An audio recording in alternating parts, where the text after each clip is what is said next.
தொகுதி மறுசீரமைப்பு தொடர்பான கூட்டு நடவடிக்கை குழுவின் கூட்டம் ஒரு நல்ல முயற்சி என்று மார்க்சிஸ்ட் கம்யூனிஸ்ட் கட்சியின் மாநில செயலாளர் சண்முகம் தெரிவித்துள்ளார். பெரம்பலூரில் கட்சி நிகழ்வின் போது செய்தியாளர்களிடம் பேசிய அவர், டாஸ்மாகுக்கு எதிராக அண்ணாமலை நடத்துவது நாடகம் என்றும், விஜய் குறித்த கேள்விக்கு சித்திக்கு மீசை முளைக்கட்டும் என்றும் கூறினார். அண்ணாமலை நடத்துகிற போராட்டம் ஒரு நாடகம். அவர் டாஸ்மாக் எதிர்ப்பதற்கான எந்த விதமான தார்மீக உரிமையும் அவருக்கு கிடையாது. அது ஒரு நாடகத்தை நடத்திட்டு இருக்காரு. அப்படின்னா முதல்ல பிஜேபி ஆளக்கூடிய எல்லா மாநிலங்களிலும் அவங்க இந்த மாதிரியான போதைப் பொருள்களை தடுக்கட்டும். போதைப் பொருள் கட்டாயம் தடுக்கப்பட வேண்டியது என்பதில் மாறுபட்ட கருத்து கிடையாது.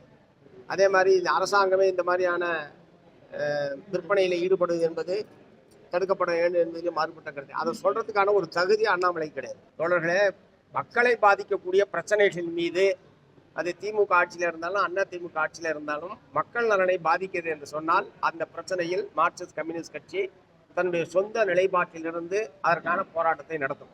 ஆட்சியில் பங்கு அதிகாரத்தில் பங்கு விஜய் சொல்றாரு. நீங்க ஏதாவது அது தொடர்பாக உங்களுக்கு ஏதாவது வரவேற்கிற விஷயங்கள் இருக்கு? நீங்க அதை வரவேற்கிறீங்களா? அது ஏற்கனவே நான் பதில் சொல்லிட்டேன். முதல்ல அத்தைக்கு மீசம் முளைக்கிட்டான். அவர் இப்பதான் முளைச்சிருக்காரு. என்ன, அவர் வளர வேண்டியது எவ்வளவோ இருக்கு. ஆனா எடுத்த உடனே கட்சி ஆரம்பிச்ச உடனே நேரடியா ஸ்ட்ரைட்டா முதலமைச்சர் தான் அப்படின்ற ஒரு கருத்துல அவர் இருக்காரு. அதெல்லாம் தமிழ்நாட்டு அரசியல் அப்படிலாம் சாத்தியமே கிடையாது. கம்யூனிஸ்ட் கட்சி தோண்டி 100 ஆண்டு காலம் ஆகிறது.